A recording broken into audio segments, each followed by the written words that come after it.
नमस्कार दोस्तों, स्वागत है आप सभी का हमारे यूट्यूब चैनल में। दोस्तों आज हम बात करेंगे एक बार फिर से MTNL लिमिटेड के बारे में, क्योंकि वह एक बार फिर से यहाँ पे आपको लो सर्किट देखने को मिला है। और जिस तरीके से जो स्टॉक आपको काफ़ी ज़्यादा रैली से देखने को मिल रहा था, यानी कि पिछले कुछ टाइम से काफ़ी हद तक आपको जो स्टॉक अपर सर्किट में डील करते हुए देखने को मिल रहा था, बट कुछ ही दिनों में आप देख सकते हैं कि सारा का सारा मामला यहाँ पे पलट चुका है। और जो स्टॉक आपके पास देखिए 100 रुपीज़ को क्रॉस करके आगे निकल गया था, वही स्टॉक अब आपके पास फिर से 67 रुपीज़ में आ चुका है। तो काफ़ी बड़ी गिरावट हो चुकी है। देखिए बेसिकली जो गिरावट आपको यहाँ पे देखने को मिल रही है, सबसे पहला पॉइंट ये है कि यहाँ पे आपको प्रॉफिट बुकिंग देखने को मिल रही है, क्योंकि एक जो काफ़ी बड़ी स्पाइक आपको देखने को मिली थी, ऑपरेटर्स के द्वारा थोड़ा मैनिपुलेट भी किया गया, एक न्यूज़ को इतना ज़्यादा बड़ा हाइप बना के उसको आगे पेश किया गया, जिसकी वजह से ये सारी चीज़ें आपको देखने को मिली और काफ़ी चीज़ें आपने यहाँ पे फेस भी की। बट देखिए फिलहाल जो आपको यहाँ पे गिरावट देखने को मिल रही है, उसके दो सबसे बड़ा रीज़न है। एक तो देखिए नो डाउट की प्रॉफिट बुकिंग तो है ही, यहाँ पे स्टॉक में आपको लगातार लॉस सर्किट देखने को मिल रहे हैं। उसके अलावा भी दो बड़े रीज़न है। एक सबसे पहली चीज़ क्या है कि यहाँ पे आप देखेंगे कि यहाँ पे एक और 422 करोड़ का जो लोन पेमेंट है वो यहाँ पे डिफ़ॉल्ट हुई है, यानी कि डिफ़ॉल्टर काफ़ी बैंक ने यहाँ पे एक बार फिर से स्टॉक को डिफ़ॉल्ट साबित किया है। दैन अगेन जो सबसे मेन है वो है हमारे पास कंपनी के क्वार्टरली परफॉर्मेंस। तो इसी को डिस्कस करने वाले हैं, डिटेल में एनालिसिस करेंगे आपके पास। MTNL share freeze at 5% loss circuit on loan default, firm will declare Q1 results next week. तो वही चीज़ है कि कंपनी जो लोन डिफॉल्ट हुई है, सबसे बड़ा रीज़न है, जैसा कि मैंने आपसे कहा। पहला रीज़न क्या था कि प्रॉफिट बुकिंग हो गई है, लगातार गिरावट हो गई है। सेकंड रीज़न की बात करिए वही वही है आपके पास की जो कंपनी में जो है लोन डिफॉल्ट हुआ है। तो चलिए डिटेल में डिस्कस कर लेते हैं। The shares of MTNL, a wholly owned subsidiary of Bharat Sanchar BSNL, was locked in the lock circuit of 5% at ₹67. On the Tuesday, August 6, the stock slumped at the state-owned telecom company default on bank loan payment of 422 crore. The total default amount comprised 328 crore of default on the installment of principal and 93 crore towards interest on debt for June और जुलाई।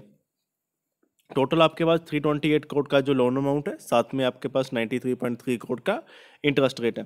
According to the details shares of MTNL, it has defaulted on the payment of 155 crore on debt raised from Union Bank, 140 crore from State Bank of India, 40 crore from Bank of India, 40 crore from Punjab and Sind Bank, 41 crore from Punjab and National Bank and 4 crore from UCO Bank. तो देखिए ये काफ़ी various हमारे पास bank हैं जिन्होंने यहाँ पे एक बार फिर से लोन की जो पेमेंट है उसमें कंपनी को डिफॉल्ट जो है साबित किया है। And the telecom firm earlier raising 5,557 crore debt on the this week. तो इससे पहले भी आप देख सकते हैं कि 5,500 करोड़ का डेट कंपनी के ऊपर है। तो काफ़ी बड़ा डेट है, लगातार डेट इंक्रीज हो रहा है। The loss making telecom firm total boring 7,873। Total जो डेट है वो 7,873 करोड़ का डेट है, जो कि काफ़ी ज़्यादा ह्यूज है। And the financial instrument and the total date of the company stand white, ये हमारे पास मेन फिगर आप यहाँ पे देखेंगे। ये आपके पास मेन फिगर है, जो टोटल डेट है कंपनी के पास वो आपके पास है 31,944 करोड़ का।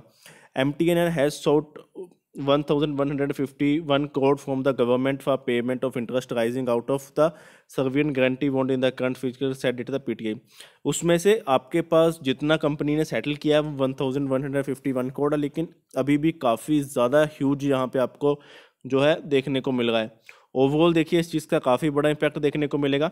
और दूसरी चीज़, लगातार आप ये चीज़ की बात कर रहे हैं, लेकिन इसी बीच अगर आप जो सबसे इम्पोर्टेंट पॉइंट है, जिस चीज़ को मैंने सबसे पहले राइज किया था, वो कंपनी की परफॉर्मेंस भी है।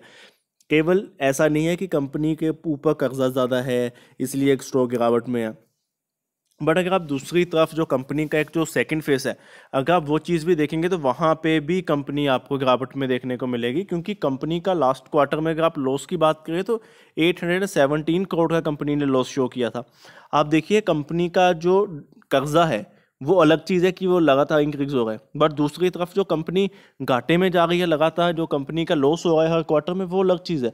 और वो भी सबसे बड़ा पॉइंट है जिसके कारण गिरावट हुई है। एंड यहाँ पे अब जो कंपनी Q1 की परफॉर्मेंस अपनी अनाउंस करने वाली है, वो देखिए आपको 13 अगस्त को यहाँ पे कंपनी अपने Q1 के रिजल्ट्स भी आपको अनाउंस करके देगी। तो यहाँ पे काफ़ी ज़्यादा यहाँ पे इम्पोर्टेंट होने वाला है कंपनी का रिजल्ट। देखते हैं यहाँ पे क्या बनता है, बट फिलहाल के लिए देखिए मैंने आपसे तब भी यही कहा था, आज भी यही कहूँगा, काफ़ी रिस्की स्टॉक है, काफ़ी ज़्यादा रिस्क है इसमें आपको काफ़ी हद तक नुकसान हो सकता है, कुछ इन्वेस्टर्स का हुआ भी होगा। तो मैं आपको यही एडवाइस करूँगा, थोड़ा सा इससे दूर रहिए, थोड़ा अवॉइड कीजिए इसको। बाकी फिर भी आप फाइनल डिसीजन आपका रहने वाला है, तो आप खुद एक बार जरूर एनालिसिस कर लीजिएगा। बाकी अगर अभी तक आपने चैनल को सब्सक्राइब नहीं किया है, प्लीज़ हमें जरूर सब्सक्राइब करें, बेल आइकन को दबाना मत भूलिएगा। आज की इस वीडियो में दोस्तों इतना ही, धन्यवाद।